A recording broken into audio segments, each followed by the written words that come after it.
1380 жыл. Алтын Орда тағына отырған Тоқтамыс ханның билікке жетуінде Әмір Темірдің саяси әскери қолдаулары маңызды рөл ойнады.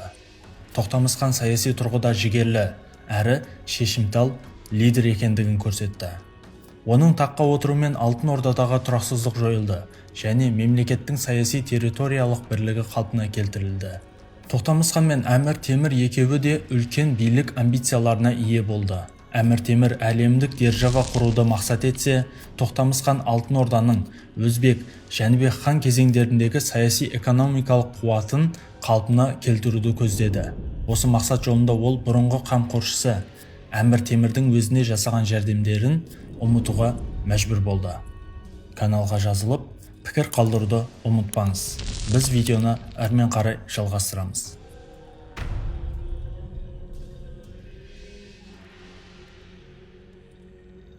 Екі тараптың арасындағы соғыс өртін тұтандыруға екі бай аймақ себеп болды. Олар біріншісі Хорезм, ал екіншісі Әзірбайжан. Хорезм бұрыннан Алтын Орда құрамында болса, Әзірбайжан ежелден Жошы ұлысының көз тіккен аймағы саналды. Аталған екі аймақты 1380 жылдары Әмір Темір өзінің державасының құрамына қосуға ниетті екендігін байқатты. Бірақ Алтын Орда ханы Тоқтамыс батыл әрекеттер жасап, 1385 жылы Әзірбайжан астанасы Тебризді жаулап алды және көп болжаммен кері оралды.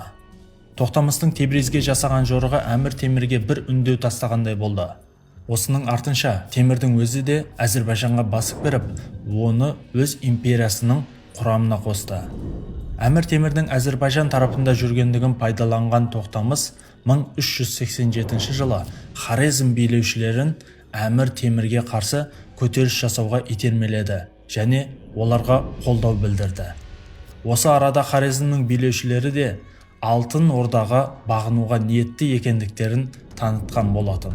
Артынша Тоқтамыс 90 мың әскермен Мәуереннахрдың өзіне Әмір Темірдің империясының орталығына жорық ұйымдастырды.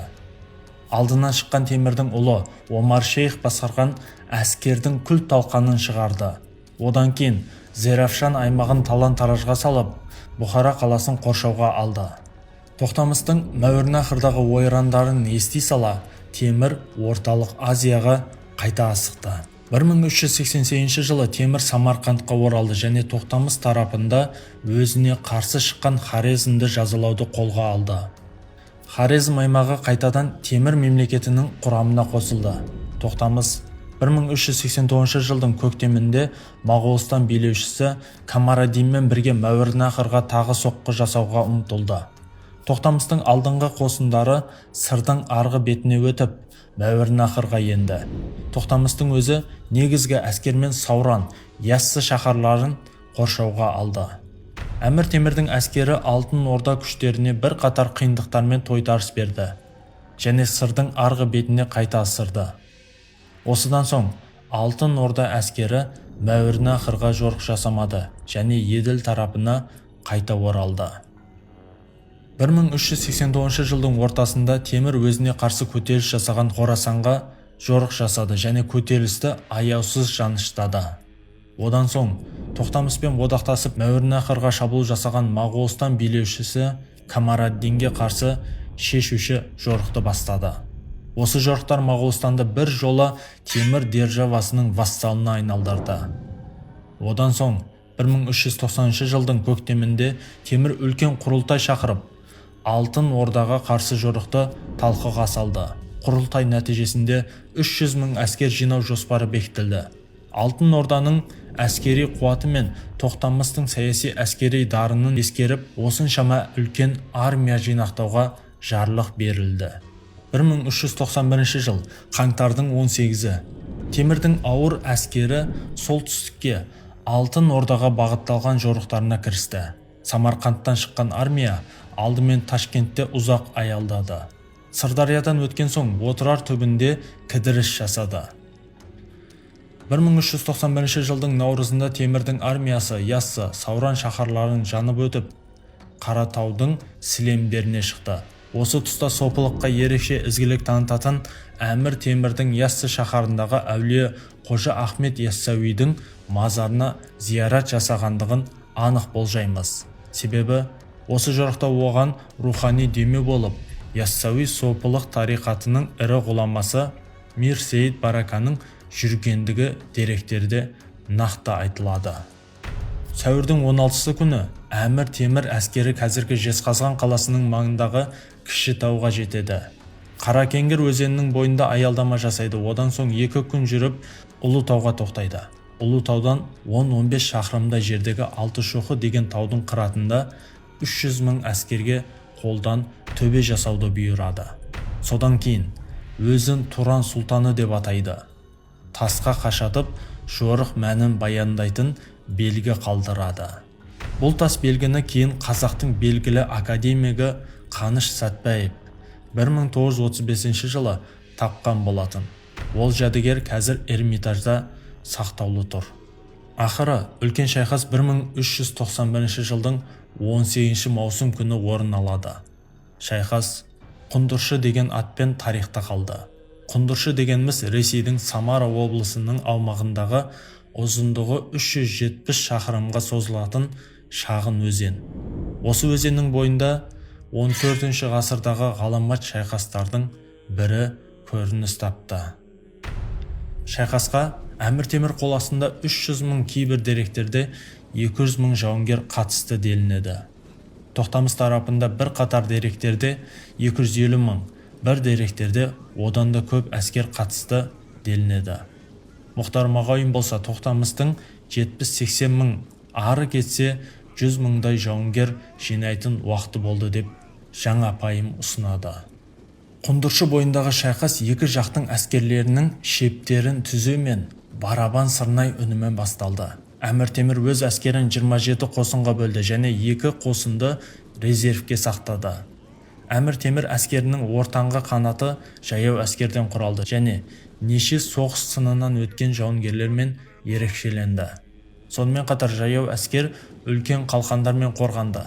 Үлкен қалқандардың шешуші қызмет атқарғандығын кейіннен көреміз.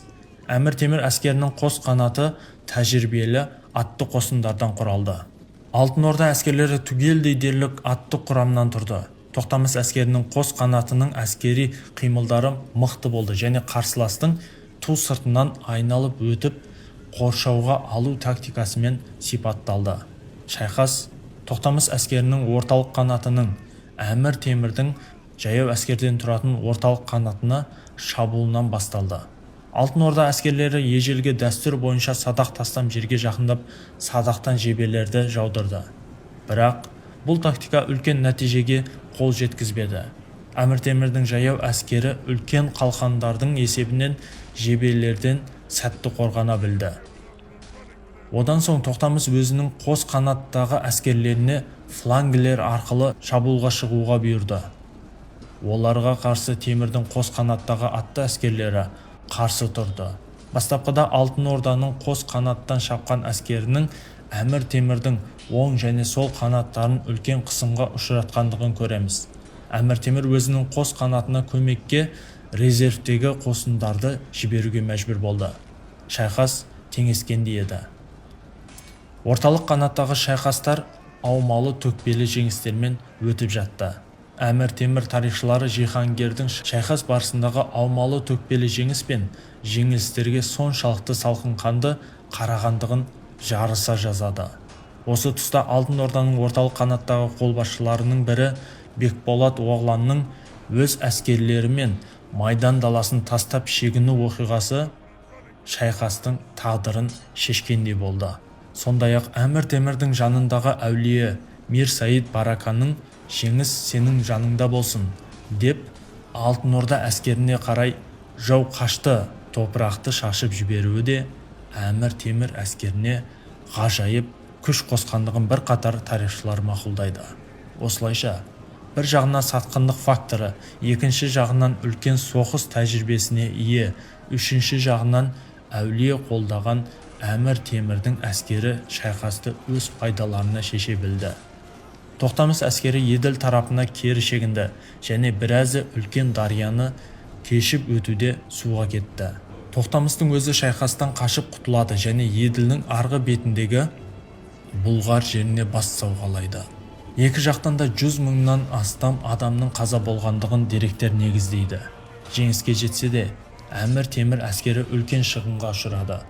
Тарихи картографиялық деректерде Темір әскері 100 мыңға жуық адамнан және ірі 18 әскери қолбасшыдан айырылғандығы айтылады. Алайда, жеңістің аты жеңіс еді. Жеңіс тойын Әмір Темір 26 күн бойы мерекеледі. Бірақ жеңіс тойынан соң Әмір Темір әскері Еділден ары өтпей Самарқандқа қайтуға шешім қабылдайды. Жолай Жайық бойындағы қорқансыз Қыпшақ ауылдарын шауып, үлкен олжаға кенелгендігін тарихшылар тамсана жазады. Құндыршы шайқасы Әмір Темірдің басқыншылық жорықтарындағы ең алғашқы ауыр сынақ болғандығын ұрыс нәтижесінен түсінеміз. Видео ұнаған болса, лайк басып, пікір қалдыруды ұмытпаңыз.